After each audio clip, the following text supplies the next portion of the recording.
كفروا وعصوا الرسول لو تسوى بهم الأرض ولا يكتمون الله حديثا صدق اللہ العظیم۔ شروع اللہ کے نام سے جو بے حد مہربان نہایت رحم کرنے والا ہے۔ اور ان پر کیا مصیبت نازل ہو جائے گی اگر وہ لوگ اللہ تعالیٰ پر اور آخرت کے دن پر ایمان لے آویں اور اللہ تعالیٰ نے جو ان کو دیا ہے اس میں سے کچھ خرچ کرتے رہا کریں، اور اللہ تعالیٰ ان کو خوب جانتے ہیں۔ بلا شبہ اللہ تعالیٰ ایک ذرہ برابر بھی ظلم نہ کریں گے، اور اگر ایک نیکی ہوگی تو اس کو کئی گنا کر دیں گے اور اپنے پاس سے اور اجر عظیم دیں گے۔ سو اس وقت بھی کیا حال ہوگا جب کہ ہم ہر امت میں سے ایک ایک گواہ کو حاضر کریں گے اور آپ کو ان لوگوں پر گواہی دینے کے لیے حاضر کریں گے۔ اس روز جنہوں نے کفر کیا ہوگا اور رسول کا کہنا نہ مانا ہوگا، وہ اس بات کی آرزو کریں گے کہ کاش ہم زمین کے پیوند ہو جائیں اور اللہ تعالیٰ سے کسی بات کو چھپا نہ سکیں گے۔ یہ سورۃ النساء کی آیت نمبر 39، 40، 41 اور 42 ہے۔ اس سے پہلے اللہ رب العزت نے پہلے تو 8 چیزوں کے بارے میں فرمایا تھا کہ اللہ کی عبادت کرو، اس کے ساتھ شریک نہ ٹھہراؤ، والدین کے ساتھ حسن سلوک کرو، اور اہل قرابت کے ساتھ بھی، یتیموں کے ساتھ بھی، مساکین کے ساتھ بھی، اور پاس پڑوس والے کے ساتھ بھی، اور رشتہ داروں کے ساتھ بھی، اور دور والے پڑوسی کے ساتھ بھی، اور ہم مجلس کے ساتھ بھی۔ اور پھر اس کے بعد اللہ رب العزت نے فرمایا کہ اللہ تعالیٰ پسند نہیں فرماتے ہیں ایسے شخص کو جو اپنے آپ کو بڑا سمجھتے ہوں اور شیخی کی باتیں کرتا ہوں، یعنی تکبر کرنے والے کو اللہ تعالیٰ پسند نہیں فرماتے ہیں۔ اور وہ کون ہے؟ اللہ نے اس کی صفت یہ بیان فرمائی کہ جو لوگ اپنے مال میں بخل کرتے ہیں، چنانچہ ایک روایت میں ہے کہ جنت میں بخل کرنے والا داخل نہیں ہوگا، اور ایک روایت میں ہے کہ جنت میں احسان جتلانے والا داخل نہیں ہوگا۔ یعنی اگر ہم نے کسی کے ساتھ کوئی احسان کیا اور بعد میں اس کو جتلا دیا کہ ہم نے تمہارے ساتھ فلاں کام فلاں موقع پر کیا تھا، آج بہت اڑ رہے ہو، بس جنت میں داخل نہیں ہوگا۔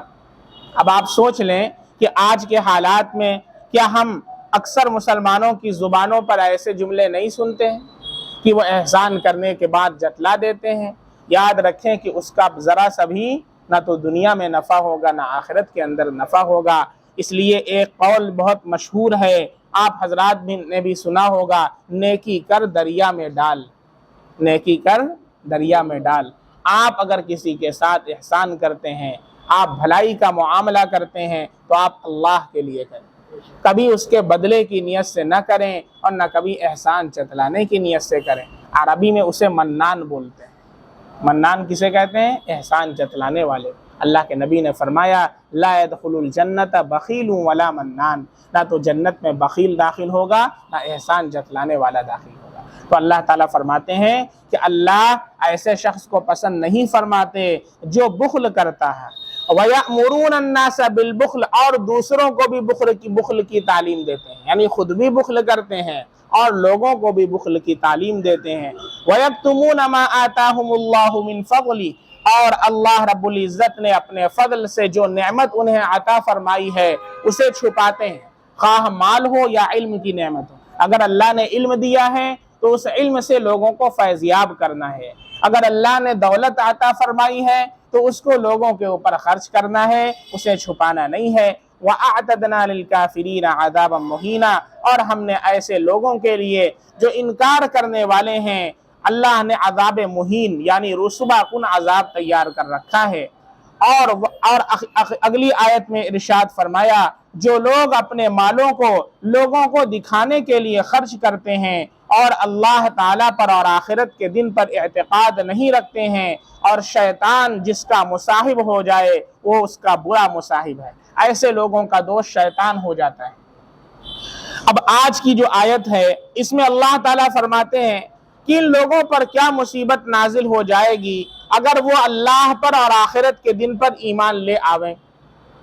کوئی مصیبت نازل ہو جائے، جیسے 360 بتوں کو معبود بنا رکھا ہے، ایک اللہ کی عبادت کریں، اور وہ بھی کہتے تھے کہ اللہ ایک ہے، مالک ایک ہے، ایشور ایک ہے، لیکن فلانے جو ہیں وہ اللہ کے مصاحب ہیں، اللہ کے شریک ہیں، وہ پانی دینے والے ہیں تو وہ روزی دینے والے ہیں تو وہ بچہ دینے والے ہیں۔ جیسے آج کل بھی بہت سے مسلمانوں نے بہت سی مزاروں کو خاص کر لیا ہے کہ کوئی بابا بچے دینے والے ہیں اور کوئی بابا روزی دینے والے ہیں۔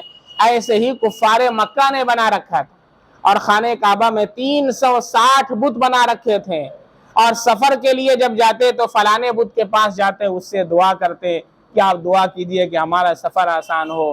بارش نہیں ہوتی تو فلانے بت کے پاس جاتے کہ وہ بارش دینے والا بت ہے۔ اسی طریقے سے ہم نے بھی اپنے اپنے بت بنا رکھے ہیں، کسی کو بچہ دینے والا، کسی کو روزی دینے والا، کسی کو بارش برسانے والا، کسی کو نظر اور منت پوری کرنے والا۔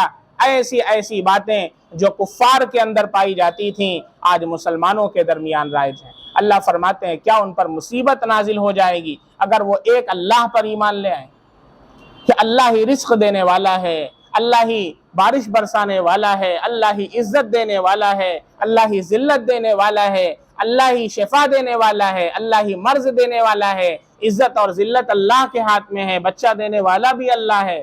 ساری چیزوں کا مالک کون ہے؟ اللہ۔ کسی کو اللہ کی نہ تو ذات میں شریک کرنا ہے نہ اللہ کی صفات میں شریک ٹھہرانا ہے، یہ شرک ہے۔ اور اللہ فرماتے ہیں ان اللہ لا یغفر ان یشرک بہ، اللہ شرک کو معاف نہیں فرمائیں گے۔ اللہ خود قرآن میں اس کا اعلان فرماتے ہیں وَيَغْفِرُ مَا دُونَ ذَلِكَ لِمَنْ يَشَاءُ، اللہ شرک کے علاوہ کوئی اور گناہ دیکھیں گے اللہ چاہیں گے تو معاف کر دیں گے، لیکن شرک اتنا بڑا گناہ ہے کہ اللہ اس کو معاف نہیں فرمائے۔ اس لیے شرک سے بہت بچنے کی کوشش کریں۔ ایک حدیث میں آتا ہے کہ شرک خفی، ایک شرک جلی ہوتا ہے اور ایک شرک خفی ہوتا ہے۔ صحابہ نے پوچھا شرک خفی کیا ہے؟ فرمایا کہ اگر کوئی شخص عبادت کرے تو اس لیے کہ فلاں بندہ مجھے دیکھ رہا ہے، کسی کو دکھانے کے لیے وہ نماز پڑھتا ہے کہ فلاں صاحب مجھے دیکھ رہے ہیں، اللہ کے لیے نہیں پڑھتا ہے، تو یہ کیا ہو جائے گا؟ شرک خفی ہو جائے گا۔ ہم نے سجدہ لمبا کر دیا فلاں صاحب کے لیے کہ فلانے دیکھ رہے ہیں، تسبیح اپنی لمبی کر دی فلاں صاحب کے لیے فلانے صاحب دیکھ رہے ہیں، تو یہ اللہ کے لیے نہ ہوا، غیر اللہ کے لیے ہوا۔ معاملہ اللہ نے نیت کے اوپر رکھا ہے۔ اسی لیے پہلی روایت بخاری شریف کی ہے انما الاعمال بالنیات، اعمال کا دار و مدار نیتوں پر موقوف ہے، کہ اگر نیت اگر ہے آپ کی کہ ہم اللہ کے لیے کر رہے ہیں تو پھر اس نیت میں اتنی اللہ برکت عطا فرماتے ہیں کہ بعض عمل کا ثواب اللہ تعالیٰ 20 لاکھ نیکیوں سے عطا فرماتے ہیں۔ چنانچہ آگے آیت آ رہی ہے کہ اللہ رب العزت نے قاعدہ یہ مقرر کیا ہے کہ ایک نیکی کے بدلے 10 نیکی ملتی ہے، لیکن بعض مرتبہ اللہ بعض نیکیوں کا ثواب اخلاص کی وجہ سے 20 لاکھ نیکی عطا فرما دیتے ہیں۔ اب آپ سوچیں ایک بندہ وہی کام کر رہا ہے اسے 10 نیکی مل رہی ہے، اور ایک بندہ اخلاص کے ساتھ کرتا ہے تو اللہ اس کے اخلاص کی وجہ سے 20 لاکھ نیکی عطا فرماتے ہیں۔ اس لیے ہمیشہ اپنی نیت کو ٹٹول لیا کریں، ہر کام کو شروع کرنے سے پہلے یہ کام ہم کس لیے کر رہے ہیں، اور کسی کے اوپر کسی کی نیت کے اوپر یہ شک نہ کریں کہ فلاں بندہ تو دکھانے کے لیے کر رہا ہے، بھائی وہ اس کا معاملہ اور اس کے اللہ کا معاملہ ہے۔ بہت سارے ایسے مسائل طلاق کے آتے ہیں کہ اس کے اندر بندے کو بلا کر کے پوچھا جاتا ہے، شخص کو بلا کر کے پوچھا جاتا ہے، اب فلاں صاحب فلانے سے فون کرواتے ہیں کہ بھائی فلاں کا میٹر ہے اور فلاں نے ایسا ایسا کہہ دیا ہے، اب کیا حکم ہے؟ تو بھائی ہم نے پوچھا کہ آپ نے ایسا کہا ہے؟ کہا نہیں ہم نے نہیں کہا ہے، ہمارے پھوپھی کے لڑکے ہیں۔ ہم نے کہا پھوپھی کے لڑکے صاحب کو بھیجیے، کیونکہ بہت سی ایسی باتیں جو ہم ان سے پوچھیں گے آپ سے نہیں پوچھ سکتے، اور ہو سکتا ہے کہ 2 زندگیاں ٹوٹنے سے بچ جائیں۔ آپ وہ جملہ کہیں گے تو حکم کچھ اور ہوگا، وہ کہیں گے تو حکم کچھ اور ہوگا۔ نزاکتیں ہیں اور نزاکتوں کا خیال کرنا پڑتا ہے، لیکن بہت حضرات جو ہے اس کو نہیں سمجھتے ہیں، یہ بہت اہم مسائل ہوتے ہیں۔ اس لیے فرمایا اللہ رب العزت نے کہ ایک اللہ کے اوپر ایمان لے آئیں، والیوم الآخری، اور آخرت کے دن پر ایمان لائیں۔ آخرت کا دن کسے کہتے ہیں؟ بعث بعد الموت۔ پورے قرآن کریم کے اندر آپ پورے قرآن کریم کو پڑھیں گے تو 3 عقائد آپ کو جگہ جگہ ملیں گے۔ 3 جو بنیادی عقیدے ہیں یہ آپ کو پورے قرآن کریم میں اور احادیث نبویہ میں آپ کو جگہ جگہ ملیں گے۔ سب سے پہلا عقیدہ توحید کا ہے، ایمان باللہ، اسے کیا بولتے ہیں؟ ایمان باللہ۔ اس جگہ جگہ قرآن میں آپ پڑھیں گے یؤمنون باللہ، یؤمنون باللہ، آمن باللہ۔ صیغہ بدلا ہوگا، کبھی ماضی کا صیغہ آئے گا، کبھی مضارع کا صیغہ آئے گا، کبھی واحد آئے گا، کبھی جمع آئے گا، لیکن مراد اس سے توحید، اللہ کی ذات پر ایمان لانا، اللہ کے ساتھ کسی کو شریک نہ ٹھہرانا۔ یہ پہلا عقیدہ ہے۔ دوسرا عقیدہ ہے رسالت کا عقیدہ۔ رسالت کا عقیدہ ہے یعنی اللہ کے نبی صلی اللہ علیہ وسلم اور اس کے علاوہ جتنے انبیاء کرام دنیا میں تشریف لائے ہیں ان سب کے اوپر ایمان لانا، اور شریعت چلے گی قیامت تک تو ہمارے نبی صلی اللہ علیہ وسلم کی شریعت چلے گی، اور قرآن کریم یہ اللہ کا آخری کلام ہے، یہ رسالت ہے۔ اور تیسرے نمبر پر ہے بعث بعد الموت۔ بعث بعد الموت، اسے آپ آخرت کا دن بھی کہہ سکتے ہیں، یعنی مرنے کے بعد دوبارہ اٹھایا جانا، اس پر بھی ایمان لانا ضروری ہے۔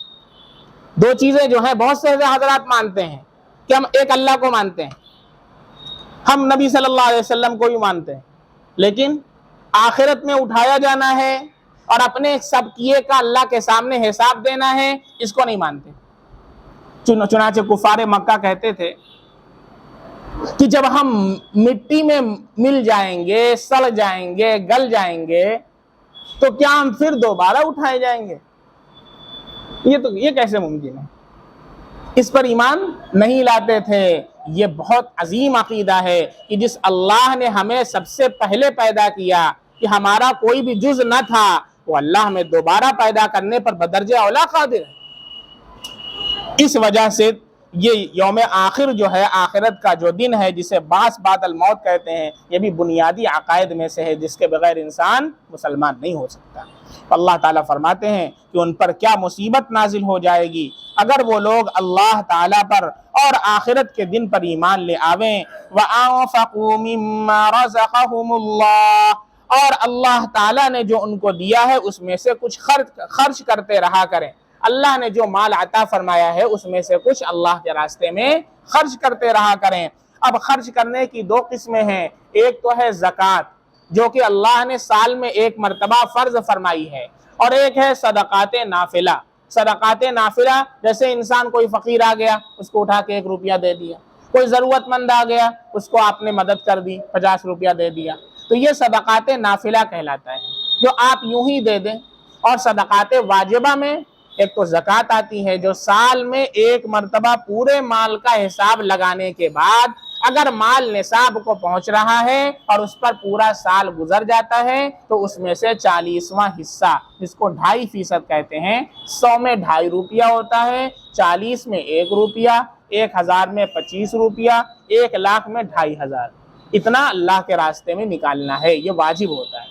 وَكَانَ اللَّهُ بِهِمْ عَلِيمًا، اور اللہ تعالیٰ ان کو خوب جانتے ہیں کہ کون ہیں جو اللہ کی ذات پر ایمان لاتے ہیں، آخرت پر ایمان لاتے ہیں اور اپنے پیسوں کو اللہ کے راستے میں خرچ کرتے ہیں۔ پھر فرمایا ان اللہ لا یظلم مثقال ذرہ، بلا شبہ اللہ تعالیٰ 1 ذرے کے برابر بھی ظلم نہ کریں گے، کیونکہ اللہ عدل کرنے والا ہے، اللہ ظلم نہیں کرتا۔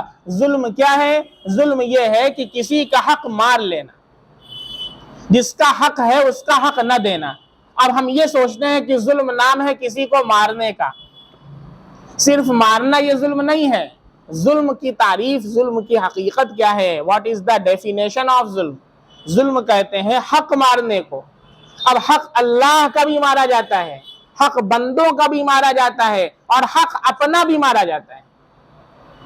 ان تینوں میں سے کچھ بھی پایا جا رہا ہے تو وہ بندہ ظالم ہے، اور اللہ ظالم کو پسند نہیں فرماتے۔ اب ہم اپنے اپنے گریبان میں دیکھ لیں کہ ہم کس کا حق مار رہے ہیں۔ اللہ رب العزت نے جو حقوق ہم پر فرض فرمائے ہیں، اللہ رب العزت نے جو احکام ہمیں عطا فرمائے ہیں، اگر ہم اسے پورا نہیں کر رہے تو ہم اللہ کا حق مار رہے ہیں۔ اللہ رب العزت نے ایسی کچھ چیزیں بندوں کے حقوق ہمارے اوپر فرض فرمائے ہیں. جیسے آپ کی شادی ہو گئی تو بیوی کے کچھ حقوق آپ کے اوپر, آپ کی اولاد ہو گئی اب بیٹوں کے بچوں کے بھی حقوق ہیں, آپ کے ماں باپ ہیں تو والدین کے حقوق ہیں. یہ سارے حقوق بیان فرمائے گئے ہیں. ان کے حقوق میں اگر کوتاہی کر رہے ہیں تو یہ بندوں کے حقوق مار رہے ہیں. کسی کے ساتھ معاملات ہم نے کیا ہے, اس کا پیسہ ہم نے باقی رکھا ہے, تو یہ کیا ہے, بندے کا حق ہم مار رہے ہیں. اسی طریقے سے اپنا بھی حق ہوتا ہے جو انسان کبھی کبھی مارتا ہے. کیسے مار رہا ہے؟ اپنی صحت کا خیال نہیں کر رہا ہے, دوہرا کھا رہا ہے, سگریٹ پی رہا ہے. کتنے لوگ شراب پیتے ہیں, کینسر کی بیماری ہو جاتی ہے. یہ جسم اللہ کی امانت ہے, یہ صحت اللہ کی امانت ہے, یہ آنکھ اللہ کی امانت ہے. کتنے ایسے بچے ہیں جو اس موبائل کی وجہ سے یہ نوبت پہنچ چکی ہے کہ ان کی آنکھوں میں کیڑے ہو گئے. آج کل جو گیمز چلے ہوئے ہیں ایسے ایسے گیمز ہیں کہ بچے موبائل کا کیڑا بن چکے ہیں. اگر آپ ان کے ہاتھ سے موبائل لیں تو وہ رونا شروع کر دیتے ہیں, کیونکہ بچپن سے ان کو لت پڑ چکی ہے. یہ ایک نشہ ہو گیا ہے. جیسے شراب کا نشہ ہوتا ہے, دوہرے کا نشہ ہوتا ہے, سگریٹ کا نشہ ہوتا ہے, موبائل کا نشہ, یہ موبائل کا نشہ ہے. ابھی نیوز کے اندر آیا تھا, کچھ دن پہلے کی بات ہے, کہ ایک بچے نے اپنے ماں باپ کا قتل کر دیا. وہ نابالغ بچہ تھا, بہت بڑا نہیں تھا. کیوں؟ وہ گیم کھیل رہا تھا, اس کے گھر والوں نے اس سے موبائل لے لیا اور اس نے ضد کیا تو موبائل نہیں دیا. بس وہ چاقو لے کر کے آیا اور مار دیا. باقاعدہ نیوز میں آیا تھا, چاقو لے کر کے آیا مار دیا. دیکھ رہے ہیں کہ ہم اپنے بچوں کو کہاں تک لے کر کے جا رہے ہیں. کیا ضرورت پڑی ہے موبائل دینے کی؟ اور آج کل لوگ اپنے بچوں کو موبائل اور ٹیبلٹ گفٹ کرتے ہیں اور سوچتے ہیں کہ ہم بہت بڑا کام کر رہے ہیں. آپ اپنے بچوں کے ہاتھوں میں زہر دے رہے ہیں جو ان کے فیوچر کو تباہ و برباد کر کے رکھ دے گا. اچھی طرح سن لیں, میری بات آپ نوٹ کر لیں, کہ آپ اپنے بچوں کے فیوچر کے ساتھ بہت بڑا جو ہے کھلواڑ کر رہے ہیں جو ان کے ہاتھ میں آپ موبائل دے رہے ہیں. کبھی بھی بچوں کو موبائل نہ دیں, بالغ ہونے سے پہلے ہرگز نہ دیں. آپ کہیں کہ نہیں مانتے ہیں تو اس کا الٹرنیٹ ہے, اس کا الٹرنیٹ ہے. الٹرنیٹ کیا ہے؟ الٹرنیٹ یہ ہے کہ آپ بجائے اس پر گانا لگا کر کے دیں, آپ ایک وقت پہلے مقرر کریں کہ بابو دیکھو فلاں سے فلاں وقت ملے گا, اور اس پہ کیا ملے گا؟ اس پہ ایجوکیشنل ویڈیوز ملیں گے. آپ رابطہ کریں. الحمدللہ بہت سی ایسی ویب سائٹس جو ہیں وہ تیار کی گئی ہیں کہ جس کے اوپر فحش مواد نہیں آتے ہیں, جس کے اندر الحمدللہ اسلامک ویب سائٹس ہیں, جس میں بچوں کو بچوں ہی کی زبان میں کارٹون کی شکل میں, اسلامک کڈس کر کے بھی ایک بہت اچھا چینل چلتا ہے کہ جس میں بچوں ہی کی زبان میں کھیل کھیل میں بچوں کو دعائیں سکھلائی جاتی ہیں, بچوں کو جو ہے سنتیں سکھلائی جاتی ہیں, بچوں کو ماں باپ کے آداب سکھلائے جاتے ہیں. یہ اور بچوں کو اس میں اچھا بھی لگتا ہے. یعنی ایک تیر سے دو شکار ہو گیا کہ آپ نے موبائل بھی دیا اور اس کے ساتھ بچوں کو مینر بھی مل گیا. کیا ضروری ہے کہ موبائل پر آپ گیم ہی کھیلنے کے لیے دیں؟ آپ موبائل پر فری فائر لگا کر کے دیں. اب کہتے ہیں ایک بچہ ہمارے یہاں پڑھتا ہے عبدالرحیم نام کا, اس کی امی کہیں کہ اس کو مفتی صاحب سمجھائیے, یہ موبائل جو ہے موبائل کا کیڑا بن گیا, موبائل لیا رہتا ہے. اور اس کا فوٹو بھی کھینچ کر کے ہم کو واٹس ایپ کیا کہ وہ ایک کونے میں بیٹھے ہوئے اور موبائل میں ایک دم لگا ہوا ہے. اس کو میں جب اس سے پوچھیں کہ کیا موبائل چلاتے ہو؟ نہیں, ہم تو موبائل چلاتے ہیں. ہم صاف انکار کر دیں. تو اس کی امی سے میں نے کہا کہ نہیں, وہ بچہ جو ہے کہتا ہے کہ موبائل نہیں چلاتے ہیں. تو اس کی امی نے جب چلا رہا تھا تو دوسرے موبائل سے فوٹو کھینچا اور کھینچ کر کے دے دے. اب جب آیا تو میں نے اس کا فوٹو دکھایا کہ یہ کون ہے, تم ہی ہو کہ کوئی اور ہے, پہلے یہ بتاؤ. تب چپ, کچھ بول نہیں رہا ہے, تو پھنس گیا بہت برا. ہاں بھائی تھوڑا سا مل گیا تھا تو کھیل لیے تھے. میں نے کہا کہ مت کھیلو, اگر کھیلنا بھی ہو موبائل لینا ہو تو موبائل کے اندر میں نے ان کی امی کو بتایا کہ یہ ویب سائٹ آپ کھول کر کے دیجیے, اس کے اندر بچہ کا دل لگے گا اور اس میں اخلاقیات سیکھ لے گا. ایجوکیشنل ویڈیوز ہیں, ان کو آپ دیجیے. اس کے بعد امی نے دیا ان کو, تو وہ جب امی تھی تو وہی دیکھ رہا تھا. پھر اس کے بعد جیسی امی گئی اس کو ہٹا کے گیم کھول کر کے گیم کھیلنا شروع کر دیا. اب جب آئی دیکھنے تو دیکھا گیم کھیل رہا ہے, اس کو بہت ڈانٹا. پھر ہم کو فون کیا. کہ مفتی صاحب نے دیا لیکن وہ گیم کھیلنا شروع کر دیتا ہے، اور جب سامنے رہو تو وہ دیکھتا ہے چینج کر لیتا ہے، اور جیسے ہی ہٹو گیم کھیلنا شروع کر دیتا ہے۔ اب کیا کریں؟ تو ہم نے کہا کہ آپ اس کے اوپر پاسورڈ لگا دیجئے، گیم کے اوپر پاسورڈ، آپ ہر ایپ پر پاسورڈ لگا سکتے ہیں، آپ پاسورڈ لگا دیجئے جتنا بھی اس طرح کا ہے، جیسے یوٹیوب ہے، گوگل ہے، اور وہ فری فائر گیم ہے، پب جی ہے، ان سب کے اوپر پاسورڈ لگا دیجئے، وہ کھول ہی نہ سکے۔ تو چپ، کچھ بول ہی نہیں رہے۔ میں نے کہا دیکھیے اگر آپ حل نکالنا چاہیں گے نا، اگر آپ کے اندر فکر ہوگی تو اللہ راستہ نکال لیں گے، آپ ہی نہیں چاہتے ہیں، لے بھیا لے، اب وہ کھیلے گا جم کے۔ کبھی آپ نے پوچھا کیا کرے مفتی صاحب؟ فکر ہی نہیں ہے آپ کو، تو آپ پوچھیں گے کیوں؟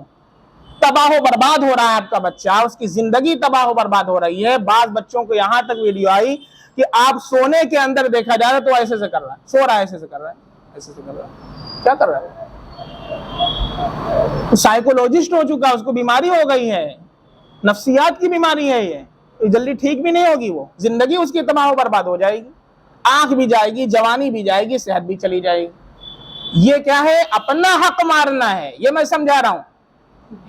ظلم کسے کہتے ہیں؟ ہم سوچتے ہیں فلاں مار دیا کسی کو، بڑا ظلم کر رہا ہے، اور یہ نہیں دیکھتے کہ ہم کتنا ظلم کر رہے ہیں۔ ہم اللہ کے ساتھ بھی ظلم کر رہے ہیں، ہم اپنے جو بندے ہیں ان کے حقوق متعلق ہیں ان کے ساتھ بھی ظلم کر رہے ہیں، خود اپنی ذات کے ساتھ بھی ظلم پر کر رہے ہیں۔ سب سے بڑے ظالم ہم خود ہیں، اور دوسروں کے اوپر ہم انگلی اٹھا کے کہہ رہے ہیں فلاں ظلم کر رہا ہے، ڈھیکا ظلم کر رہا ہے۔ اللہ کے بندے تو سدھر جا، پہلے تو اپنی ذات کی اصلاح کر لے، اپنے گھر کی اصلاح کر لے۔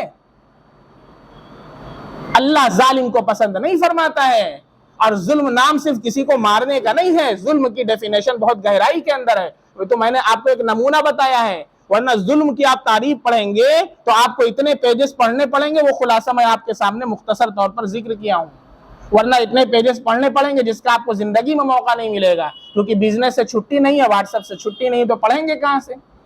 تو اس لیے میں نے خلاصہ آپ کے سامنے پیش کر دیا ہے، اور 3 قسمیں بھی آپ کو بتا دی ہیں، اور جہاں تک ہو سکتا ہے اس کو مثال دے کر کے بتا دیا ہے۔ تو اس لیے کوشش کریں کہ ہم ظلم سے اپنے آپ کو بچائیں گے، خواہ وہ اللہ کے ساتھ ظلم کر رہے ہوں، یا بندوں کے ساتھ ظلم کر رہے ہوں، یا اپنی ذات کے ساتھ ظلم کر رہے ہوں، ورنہ انجام بہت خطرناک ہونے والا ہے۔ اللہ فرماتے ہیں ان اللہ لا یظلم مثقال ذرہ، اللہ ایک ذرے کے برابر بھی ظلم نہیں کرتا کسی کے ساتھ، چاہے وہ اللہ کا کوئی بھی بندہ ہو، کسی کے ساتھ اللہ ظلم نہیں کرتے۔ وَإِن تَكُ حَسَنَةً يُضَاعِفْهَا وَيُؤْتِ مِن لَّدُنْهُ أَجْرًا عَظِيمًا، اور اگر کوئی بندہ ایک نیکی کرتا ہے تو اللہ نے کیا قاعدہ بنایا ہے؟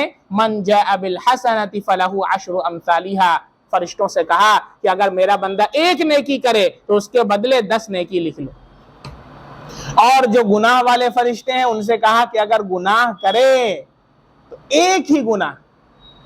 اب آپ سوچ لیں اللہ کتنا کریم ہے، اللہ کتنا ہم سے محبت کرتا ہے کہ ہم ایک نیکی کریں تو اللہ 10 نیکی عطا فرما رہا ہے، اور ایک گناہ کریں تو اس گناہ کے بدلے ایک ہی گناہ۔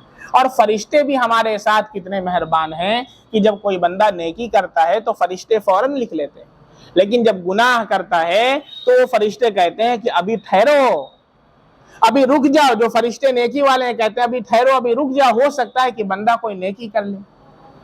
جب نیکی کر لیتا ہے تو کہتے ہیں کہ ایک نیکی کے بدلے 10 نیکیاں ہوتی ہیں، ایک نیکی ایک گناہ کے بدلے کٹ گئی، لہذا تم مت لکھو، 9 نیکی میں لکھ لیتا ہوں۔ کیا غرض ہے ان کو بھائی؟ وہ بھی چاہتے ہیں کہ ہم جنت میں چلے جائیں، لیکن ہم ہی اگر نہ چاہیں جنت میں جانا تو فرشتے بھیج دیں گے۔ اللہ قرآن میں فرماتا ہے کہ اگر تم اپنے آپ کو خود نہ بدلنا چاہو تو یاد رکھو اللہ کبھی نہیں بدلے گا۔ ان اللہ لا یغیر ما بقوم حتی یغیروا ما بانفسہم، اللہ اس وقت تک کسی قوم کو نہیں بدلتا جب تک کہ وہ قوم خود اپنی حالت کو بدلنے کا فیصلہ نہ کرے۔ اگر آپ اپنے آپ کو نہیں بدلنا چاہتے ہیں تو اللہ نہیں بدلے گا۔ ابھی آج ایک صاحب آئے تھے ہمارے پاس، بہت دور سے آئے تھے، ملاقات کی۔ بھائی کیا معاملہ ہے بتائیے؟ جاب کا میٹر ہے، بہت اچھی بات ہے۔ جاب ہے جہاں جاب چل رہی ہے، بہت اچھی بات ہے۔ تو پھر کیا میٹر ہے؟ ہماری جاب جہاں پر ہے وہاں سے ہم لکھنؤ میں جائیں۔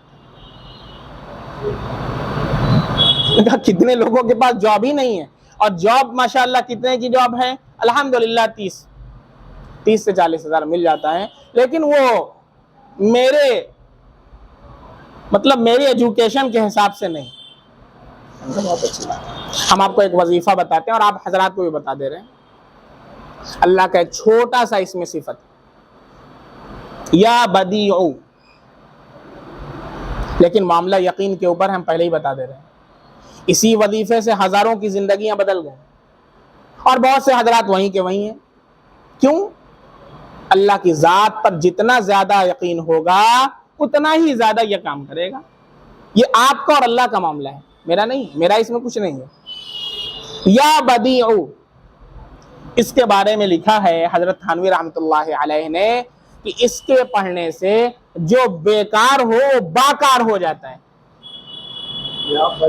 یا بدیع، ہاں عین نکالیے گا، یہ سمجھ لیجیے. اگر عین نہیں نکالیں گے بدیع کریں گے تو اس کا معنی زمین ہو جائے گا، فرش. عرش کے بجائے فرش ہو جائے گا تو کیسے فائدہ کرے گا؟ ہم لوگوں کو بہت سی دعائیں اس لیے فائدہ نہیں کرتی کہ ہم اسے صحیح پڑھتے ہی نہیں. ایک صاحب کو ہم نے ایک دعا بتلائی تھی دونوں لوگوں کو. ایک صاحب کو بڑا فائدہ ہوا، دوسرے صاحب کو نہیں. تو کہنے لگے، میں نے کہا کہ بتائیے کیا پڑھتے ہیں؟ تو انہوں نے پڑھ کے سنایا تو دیکھا کہ وہ جو ہے بہت 2-3 جگہ پر غلط کر دیے. میں نے کہا بتائیے اگر آپ نے غلط کر دیا تو اس کا معنی یہ سے یہ ہو گیا. اب آپ اللہ تعالیٰ سے مانگ رہے ہیں کچھ، اب کیسے ملے گا؟ ایسے بھائی کیسے فائدہ کرے گا؟ اب جیسے کوئی ڈاکٹر آپ کو بخار کی دوا لکھے اور آپ جا کے کھانسی والی دوا لے لیں، کہتے ہیں وہ تھوڑا سا جو ہے بیچ میں بدل گیا تھا نا، سی کی جگہ ڈی ہو گیا تھا، تو کھانسی کی دوا دے دے گا. اب اسے آپ پی رہے ہیں، فائدہ نہیں ہو رہا ہے، کیسے فائدہ ہو؟ تو میں نے بتایا ان کو بھئی یا بدیع آپ پڑھیں. اس سے حضرت تھانوی رحمۃ اللہ علیہ نے لکھا ہے جو بیکار ہو باکار ہو جاتا ہے اور جو بے نکاح ہو با نکاح ہو جاتا ہے. جس کا نکاح نہ ہوا ہو اس کا نکاح ہو جاتا ہے، نیک صالح رشتہ. بچیاں بھی پڑھیں، بچے بھی پڑھیں. اور بہت سارے میں نے لوگوں کو بتایا. ایک واقعہ میں آپ کو بتلا دیتا ہوں، جتنا پڑھ سکیں پڑھیے، کچھ خرچ تو ہو نہیں رہا بھائی، زبان ویسی بندھی ہے. پڑھتے رہیے یا بدیع پڑھتے رہیے، اس میں کیا ہے، کچھ جاتا تھوڑی نا ہے. اب ایک صاحب ہیں یہ جونپوری کے، تو ان کو محبت ہو گئی. محبت ہو گئی اگر تو محبت ہو جاتی ہے بھائی. یہ دل بہر محبت ہے، محبت ہی کرے گا، لاکھ اس کو بچا تو آخر کسی پر تو مرے گا. محبت ہو ہی جاتی ہے کیونکہ اللہ نے دل محبت ہی کے لیے بنایا ہے. ہم لوگ پتہ نہیں کہاں سے اس میں نفرتیں بھرتے رہتے ہیں. تھوڑی سی زندگی ہے اس میں نفرت پہ نفرت بھرے ہوئے ہیں. اللہ کے بندے مر کے چلے جاؤ گے 50-60 سال میں، کچھ محبتیں بانٹ لو، کچھ دن رہنا ہے یہاں پر. تو محبت ہو جانا برا نہیں ہے، محبت کے بعد جو ہم لوگ ناجائز کام کرتے ہیں وہ برا ہے. اگر محبت ہو جائے کسی سے تو اس کا طریقہ یہ ہے کہ آپ اس کو اپنے پیرنٹس سے بات کر کے، ذمہ داروں سے بات کر کے نکاح کا پیغام بھیجیں.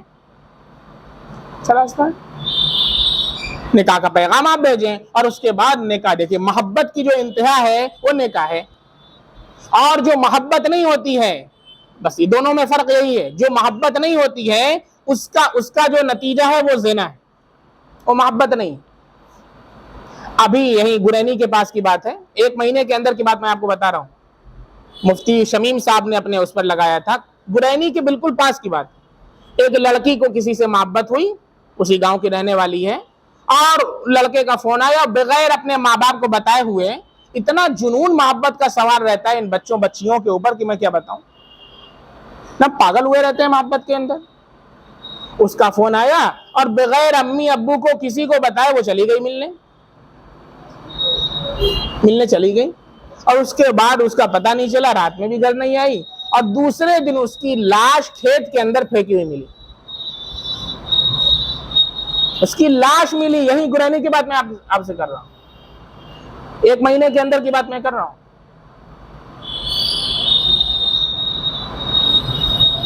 کیوں؟ یہ محبت تھی؟ نہیں، یہ محبت نہیں تھی، یہ ہوس تھی، ہوس. یہ اپنے بچیوں کو سمجھائیے، اپنے بچوں کو سمجھائیے، محبت اس کا نام نہیں ہے. اگر محبت ہے تو محبت کا نتیجہ نکاح ہے. اللہ نے اسی لیے نکاح کو فرض کیا ہے. آپ کو محبت ہے آپ نکاح کیجئے. حرام راستے سے کیوں جاتے ہیں؟ آپ حلال طریقے سے جائیے، اس پر آپ کو ثواب ملے گا. اللہ کے نبی صلی اللہ علیہ وسلم نے فرمایا اس پر ثواب ملے گا آپ کو، وہ صدقہ ہے. لیکن آپ حلال طریقے سے جائیے، اور حرام طریقے سے جائیں گے تو اس کا انجام بہت خطرناک ہوگا۔